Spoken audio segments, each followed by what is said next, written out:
పొద్దున్నుంచి మూంతా తుఫాన్ మీద కాన్సెప్ట్ మీద టీవీలో ఇందా నుంచి చెప్తూనే ఉన్నారు. బట్టలు కూడా లోపలేసాం మూంతా తుఫాన్ వల్ల తడిచిపోతాయేమో అని. సో ఎనీవేస్, అగ్రికల్చర్లో మూంతా తుఫాన్ నుంచి తప్పించుకోవాలంటే ఏం చేయాలి? వ్యవసాయం చేసేవాళ్ళు ఎవరైనా, గార్డెనింగ్ చేసేవాళ్ళు ఎవరైనా ఉంటే ఈ మూంతా తుఫాన్ నుంచి కొన్ని జాగ్రత్తలు ఏం తీసుకోవాలనేది నేను ఈరోజు చెప్పబోతున్నాను. ఫస్ట్ థింగ్, చెట్లు, అరటి చెట్లు లాంటివి ఏమైనా ఉంటే అవి స్లాంట్గా ఉంటే వాటికి దుంగలు, అదే కర్రలు కట్టుకోండి, అరటి చెట్లు కింద పడిపోకుండా. తర్వాత ఇంటికి దగ్గరలో ఉన్న చెట్లు ఏమైనా ఉంటే పెద్ద చెట్లు కొంచెం మీరు అప్రమత్తంగా ఉండాలి. ఆ చెట్లు అటు ఇటు వాడడం వల్ల మీ ఇంటి మీద పడవచ్చు, లేదా కరెంట్ వైర్ల మీద పడి డిస్టర్బ్ చేయొచ్చు. సెకండ్ థింగ్, అగ్రికల్చర్ వ్యవసాయం చేసే వాళ్ళకి ఈ మూంతా తుఫాన్ అనేది కొంచెం గట్టిగానే తగిలే ఛాన్స్ ఉంది.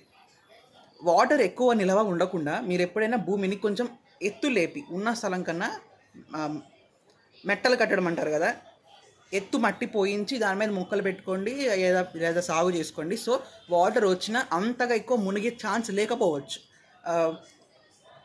క్యాటిల్, ఆవులు, గేదెలు, గొర్రెలు ఏమైనా ఉంటే వాటిని బయటికి తినిపించడానికి మేతకి పంపించకండి. ఎందుకంటే తుఫాను వల్ల కాదు, తుఫాను లేదా వాన వల్ల గడ్డి తడవడం వల్ల, ఆ గడ్డి యానిమల్స్ తినడం వల్ల వాటికి డిసీజెస్ రావచ్చు, జలుబులు రావచ్చు, కొన్ని వైరస్లు రావచ్చు. సో వర్షపు నీటిని వల్ల తడిచిన గడ్డిని తినకూడదు, వర్షపు నీళ్లు నిల్వ ఉన్నాయని తాగకూడదు, రెండూ చేయకూడదు.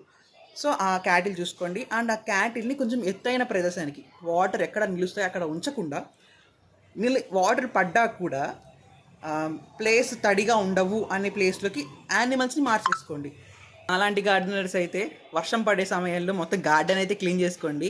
సెకండ్ థింగ్, పాట్స్ విరిగిపోయే ఛాన్సెస్ ఉన్నాయి. తీగలు, కొమ్మలు అప్పుడే వచ్చినవి అయితే ఖచ్చితంగా డ్యామేజ్ అయిపోతాయి. సో మీరు కొత్తగా సీడ్స్ పెట్టుకోవాలనుకుంటే దాచుకొని మళ్ళీ పెట్టుకోండి.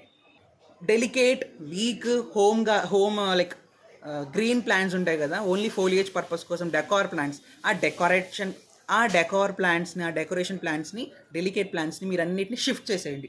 ఎక్కడైతే మీకు స్లాబ్, షెడ్ లాంటివి వర్షం ఎక్కువ పడవనుకుంటారో ఆ ప్లేస్కి మీరు ఆ ప్లాంట్స్ని షిఫ్ట్ చేసేసేయండి, తొందరగా చేసేయండి. మీ గార్డెన్లో ఏమైనా వెజిటేబుల్స్ ఉన్నా, గ్రీన్ లీఫీ వెజిటేబుల్స్ ఉన్నా ఇప్పుడే హార్వెస్ట్ చేసేసుకోండి. కొన్ని వర్షానికి డ్యామేజ్ అయిపోతాయి, కొన్ని వర్షానికి రాలిపోతాయి, కొన్ని వర్షానికి ఫంగస్ వచ్చే ఛాన్స్ ఉంది. సో మీరు అన్నింటిని ఇప్పుడే హార్వెస్ట్ చేసేసుకోండి. అండ్ మెయిన్ థింగ్, ఫంగస్, వర్షం వల్ల వచ్చేది ఫంగస్.